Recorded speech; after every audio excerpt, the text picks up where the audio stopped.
Hello दोस्तों, तो आज इस वीडियो में हम कुछ ऐसे हिंदी वाक्यों को अंग्रेजी में अनुवाद करना सीखने वाले हैं जो कि प्रेजेंट परफेक्ट टेंस में है। Present perfect tense present tense का ही तीसरा रूप होता है। अब सवाल ये आता है कि हम कैसे पहचानेंगे कि दिया गया वाक्य प्रेजेंट परफेक्ट टेंस में है।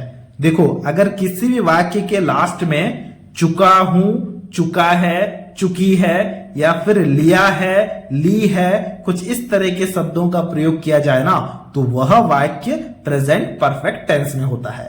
जैसे कि सबसे पहला वाक्य है, मैं वहां जा चुका हूं।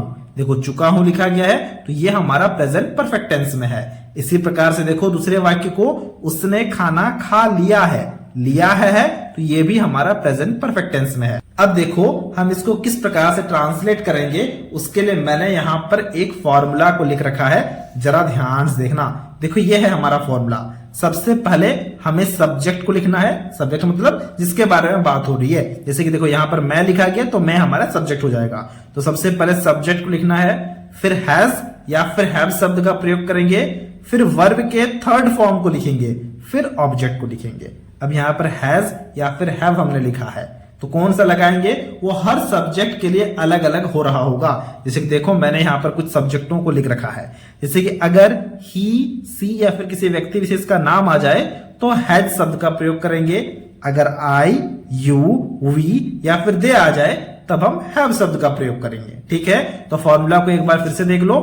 सब्जेक्ट हैज हैव, वर्ब का थर्ड फॉर्म, फिर ऑब्जेक्ट। ठीक है, अब देखना सबसे पहले वाक्य को अब हम ट्रांसलेट करते हैं। सबसे पहले वाक्य में है, मैं वहां जा चुका हूं। सब्जेक्ट मैं है। मैं का अंग्रेजी में मतलब होता है आई, तो हमने यहां पर आई लिखा।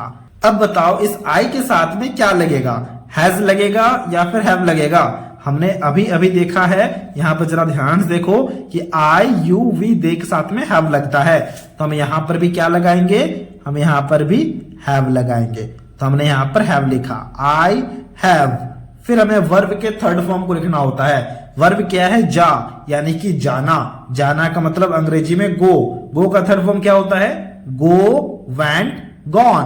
तो हमें यहां पर सबसे पहले गॉन लिखना होगा। तो हमने लिखा आई हैव गॉन, मतलब मैं जा चुका हूं। ठीक है, कहां जा चुका हूं, वहां। तो ये वहां हमारा ऑब्जेक्ट है, तो वहां का अंग्रेजी में मतलब होता है देयर। तो हमने यहां पर देयर लिखा। देखो जो फॉर्मूला था उसके तरह ही ये हो चुका है। सब्जेक्ट हैव, वर्ब का third form, object. I have gone there, ये हो गया मैं वहां जा चुका हूं का अंग्रेजी में अनुवाद। इसी प्रकार से अगले वाक्य को देखना। अगले वाक्य में क्या लिखा गया है, अगले वाक्य में लिखा गया है, उसने खाना खा लिया है। लिया है लिखा गया है, यानी कि ये भी हमारा प्रेजेंट परफेक्ट टेंस है। उसने के लिए हम यहां पर लिखेंगे ही। खा लिया है मतलब किसी पुरुष के बारे में बात हो रहा है। ठीक है, तो हमने यहां पर ही लिखा। अब देखो साथ साथ में हमें हैज या फिर हैव लगाना होगा, और ही के साथ में हमेशा हैज लगता है, वो हमने देख लिया है। तो हमने यहां पर लिखा ही हैज। ठीक है, फिर वर्ब के थर्ड फॉर्म को, वर्ब क्या है, खा। खा यानी कि खाना। खाना जो कि क्रिया होता है उसका अंग्रेजी मतलब होता है ईट। ईट का थर्ड फॉर्म ईट, एट, ईटन।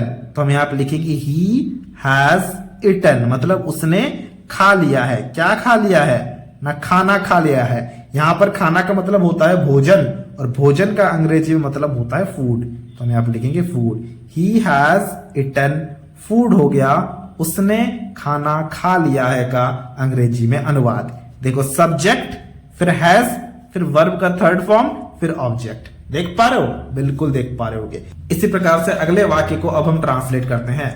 अगला वाक्य में क्या है, अगला वाक्य में है, तुमने अपना काम कर लिया है। तो तुमने के लिए हम यहां पर क्या लिखेंगे, यू लिखेंगे।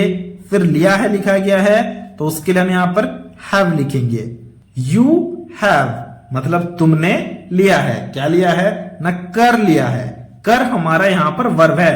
कर जिसका अंग्रेजी में मतलब होता है डू, उसके थर्ड फॉर्म को लिखना है, वो होता है डू, डिड, डन। तो हम यहां पर लिखेंगे डन।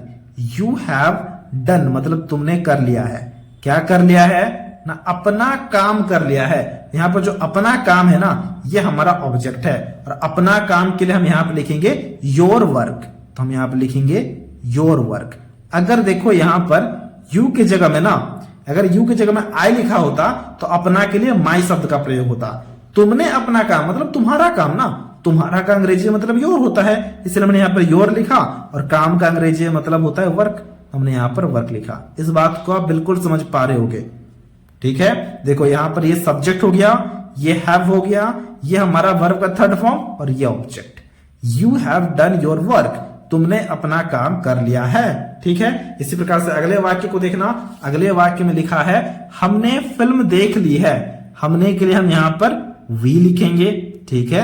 तो हमने यहाँ पर वी लिखा, फिर हम यहाँ पर वी के साथ में हैव लगाएंगे, क्योंकि वी के साथ में हमेशा हैव लगता है। वी, यू, दे और आई के साथ में हैव लगता है। ही, सी व्यक्ति का नाम में हैज लगता है, तो हमने यहाँ पर हैव लगाया। फिर देखो वर्ब के थर्ड फॉर्म को लिखना है। वर्ब क्या है? देखो देख, यानी कि देखना वर्ब है। देखना का अंग्रेजी मतलब होता है वॉच, तो उसके थर्ड फॉर्म को वो हो जाएगा वॉच, वॉच्ड, वॉच्ड। तो हमने यहाँ पर लिखा वॉच्ड। हैव वॉच्ड मतलब देख ली है। क्या देख ली है? ना फिल्म देख ली है। सिर्फ फिल्म नहीं लिखेंगे, एक द लगाएंगे उसके आगे। द क्यों? क्योंकि किसी एक खास तरह की फिल्म के बारे में बात हो रही है ना, तो इसलिए हमने यहां पर द लगाया। We have watched the film. देखो we have watched the film, subject have, verb का थर्ड फॉर्म, और ये द फिल्म हमारा ऑब्जेक्ट। ये हो गया हमने फिल्म देख ली है का अंग्रेजी में अनुवाद। इसी प्रकार से अगले वाक्य को देखना। अगले वाक्य में लिखा गया है वह पढ़ चुका है। अब इसके ट्रांसलेशन को अभी आपको खुद से करना है और हमसे कमेंट बॉक्स में शेयर करना है। अब देखो यहाँ पर वह पढ़ चुका है लिखा गया है।